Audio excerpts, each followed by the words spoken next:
আছে।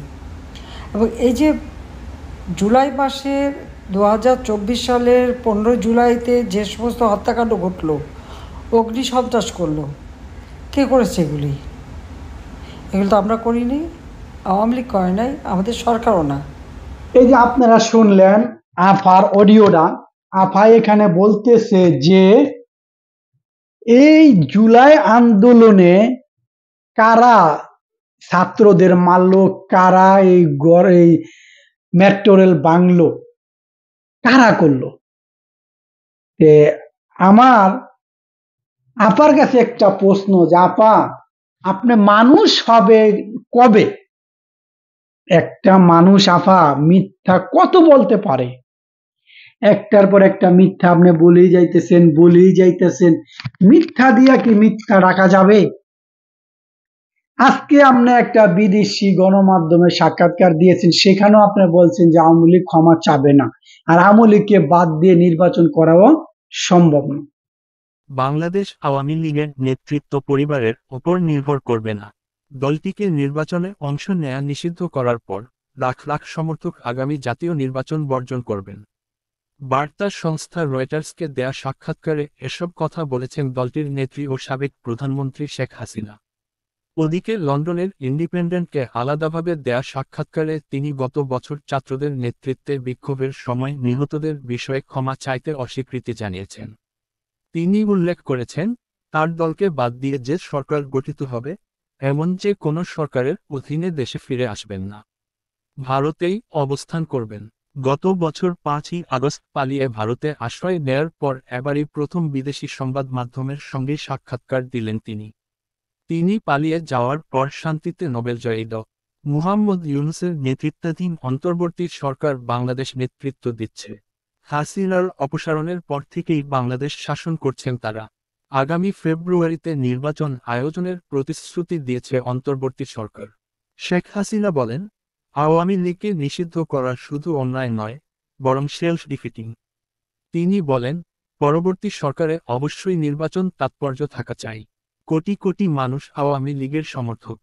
তাই অবস্থায় তারা ভোটে যাবে না। কার্যকর রাজনৈতিক ব্যবস্থার জন্য কোটি কোটি মানুষকে নির্বাচন থেকে বঞ্চিত করা যায় না। রয়টার্স লিখেছে, বাংলাদেশ নিবন্ধিত ভোটারের সংখ্যা 12.5 কোটি ছাড়িয়ে গেছে। রাজনৈতিকভাবে আওয়ামী লীগ ও বাংলাদেশ জাতীয়তাবাদী দল বিএনপি দীর্ঘদিন ধরেই মূল দুই দল।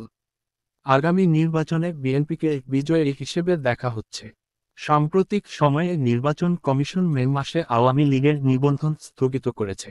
তার আগে ইউনূস সরকারের অধীনে জাতীয় নিরাপত্তা ও যুদ্ধাপরাধ তদন্তের জন্য ওই দলের সব কর্মকাণ্ড নিষিদ্ধ করা হয়। শেখ হাসিনা আরও বলেন, আমরা আমাদের সমর্থকদের অন্য কোনো দলকে সমর্থন করতে বলছি না। আমরা এখনও আশা করি, সাধারণ বিবেক জয়ের পথে ফিরে আসবে এবং আমাদের দল নিজের নির্বাচনে অংশ নিতে পারবে। রয়টার্স লিখেছে, তিনি জানালেন না, নিজে কিংবা তার প্রতিনিধির মাধ্যমে তারা গোপনে বাংলাদেশি কর্তৃপক্ষের সঙ্গে আলোচনা করছেন কিনা, যাতে আওয়ামী লীগ নির্বাচনে অংশ নিতে পারে। ইউনূস সরকারের মুখপাত্ররা এ বিষয়ে মন্তব্য করেননি। জাতিসংঘের এক প্রতিবেদনে বলা হয়েছে, 2024 সালের 15 জুলাই থেকে 5 আগস্টের মধ্যে কমপক্ষে 1400 জন নিহত হয়েছেন, যা স্বাধীনতার পর থেকে দেশের সবচেয়ে ভয়ঙ্কর সহিংসতা ছিল। হাসিনা এই অভিযোগগুলো অস্বীকার করে বলেছেন, তিনি নিজে প্রাণঘাতী বল প্রয়োগ বা অন্যান্য অভিযোগের অপরাধে অংশ নেননি। তিনি বলেছেন, তার দেশে ফেরা এখনও পরিকল্পনায় নেই। তিনি জানিয়েছেন, দল ভবিষ্যতে সরকারে হোক বা বিরোধী দলে হোক ভূমিকা নেবে, এবং দলের নেতৃত্ব তার পরিবারের ওপর নির্ভরশীল হবে না। তিনি বলেন, এটা আমার বা আমার পরিবারের ব্যাপার নয়। বাংলাদেশের জন্য যে ভবিষ্যৎ আমরা সবাই চাই, সেজন্য সাংবিধানিক শাসন ও রাজনৈতিক স্থিতিশীলতা ফিরে আসতে হবে। কোনো এক ব্যক্তি বা পরিবার আমাদের দেশের ভবিষ্যৎ নির্ধারণ করে না। তিনি বলেন, অবশ্যই আমি দেশে যেতে চাই, শুধু যদি সরকার বৈধ হয়, সংবিধান রক্ষা পায় এবং আইন ও শৃঙ্খলা সত্যিকারভাবে বজায় থাকে। আলাদাভাবে তিনি ব্রিটেনের দ্য ইন্ডিপেন্ডেন্টকে গণ আন্দোলনে নিহতদের জন্য ক্ষমা চাইতে অস্বীকৃতি জানিয়েছেন। ইন্ডিপেন্ডেন্ট তার এই বক্তব্যই তাদের শিরোনাম করেছে। হাসিনা বলেন, গত বছরের রাস্তায় বিক্ষোভ দমনে নিরাপত্তা বাহিনীর প্রাণঘাতী অভিযানের জন্য তিনি ক্ষমা চাইবেন না। ইন্ডিপেন্ডেন্ট লিখেছে, 15 বছরেরও বেশি সময় রৌহ মুষ্টিতে দেশ শাসন করা শেখ হাসিনার বর্তমানে ভারতের নির্বাসনে রয়েছেন। সাক্ষাৎকারে যখন তাকে জিজ্ঞেস করা হয় নিহত বিক্ষোভকারীদের পরিবারের কাছে তিনি ক্ষমা চাইবেন কিনা, জবাবে হাসিনা বলেন, আমি আমাদের প্রতিটি সন্তান, ভাই, বোন ও বন্ধুর মৃত্যুতে শোক প্রকাশ করছি, যাদের আমরা জাতি হিসেবে হারিয়েছি। আমি তাদের প্রতি আমার সমবেদনা জানাতে থাকব। তবে হাসিনা দৃঢ়ভাবে অস্বীকার করেন যে তিনি কখনো পুলিশকে গুলি চালানোর নির্দেশ দেননি।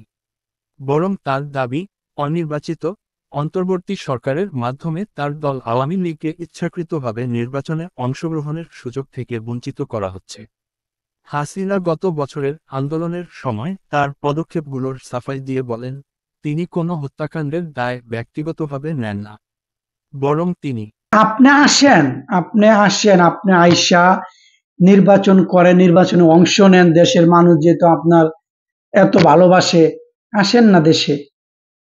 দূরে বৈশা বৈশা যেইভাবে যে আপনাদের নেতাকর্মীদেরকে উস্কাই দিতেছেন, তে এই যে মানুষগুলি যে মারা যাইতেছে, দেশের যে সম্পদ ক্ষয়ক্ষতি হতেছে, এই ক্ষতিপূরণ কে দিবে? কার ক্ষতি হচ্ছে? এটি দেশের ক্ষতি হচ্ছে, জনগণের ক্ষতি হচ্ছে।